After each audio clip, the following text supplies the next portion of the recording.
of a Prime Minister in difficult circumstances when he's been handed a colossal mandate is to keep going, and that's what I'm going to do. Britain Prime Minister Boris Johnson defiantly vowed on Wednesday to fight on against growing calls for him to resign.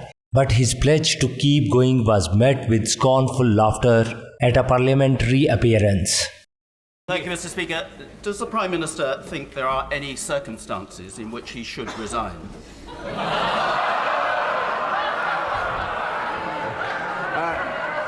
I think, Mr. Speaker, clearly, if there were circumstances in which I felt it was impossible for the government to go on and discharge the mandate that we've been given, or if I felt, for instance, that we were being frustrated in our desire to support the Ukrainian people, or over some major point, then I would.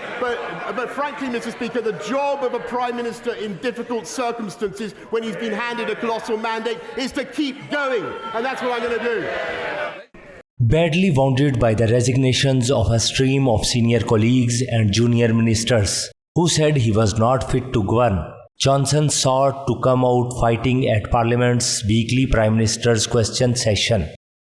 Earlier, he tried to reassert his authority by quickly appointing Nadhim Zahawi, a rising star in the Conservative Party, widely credited for the successful rollout of COVID-19 vaccines, as Finance Minister. But Johnson's performance encountered a brutal response. Underlining the tenuous position he is in, some colleagues in his cabinet team of top ministers struggled to contain their laughter as the opposition Labour leader poked fun at his cabinet for being in the charge of a lightweight brigade. What a pathetic spectacle. Exactly. The dying act of his political career is to parrot that nonsense. Yep. And as for those who are left, only in office because no one else is prepared to debase themselves any longer, the charge of the lightweight brigade.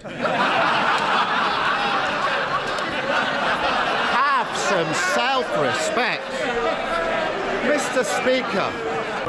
Mr. Speaker, it's exactly when times are tough and when the country faces pressures on the economy and pressures on their budgets, Mr. Speaker, and when we have the biggest war in Europe for 80 years, Mr. Speaker, that is exactly the moment that you'd expect a government to continue with its work, not to walk away, Mr. Speaker, and to get on with our job and to focus on the things that matter to the people of this country. 3 members of Johnson's own party asked whether he would resign. To one he replied, "There is very simple reason why they want me out."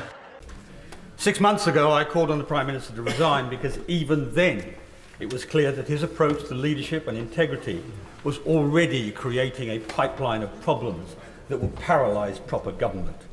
Today, I ask him to do the honourable thing, to put the interests of the nation before his own interests, and before, in his own words, it does become impossible for government to do its job. Prime Minister. I thank him very much for the point that he's made again. I just couldn't disagree with him more. Yesterday, in an attempt to boost morale in the tea room, the Prime Minister said at a table, but there were 7 people, MPs in the Carlton Club last week, and one of them should have tried to intervene to stop Chris from drinking so much. As if that wasn't insulting enough to the people who did try and intervene that night, and then also to the victims that drink was the problem. Isn't it the example, Mr. Speaker, but as the Prime Minister constantly tries to deflect from the issue, always tries to blame other people for mistakes, and that at least nothing left for him to do other than to take responsibility and resign. Order. Can I just say, you ought to be embarrassed by clapping. This is not a debate. Mr. Esterson, it's not debating society.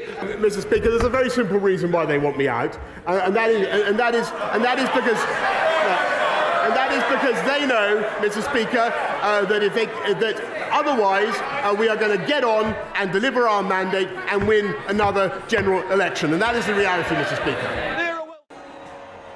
Overall, it was a muted performance for a Prime Minister who has seen his political fortunes tumble from a landslide election victory in 2019 to now.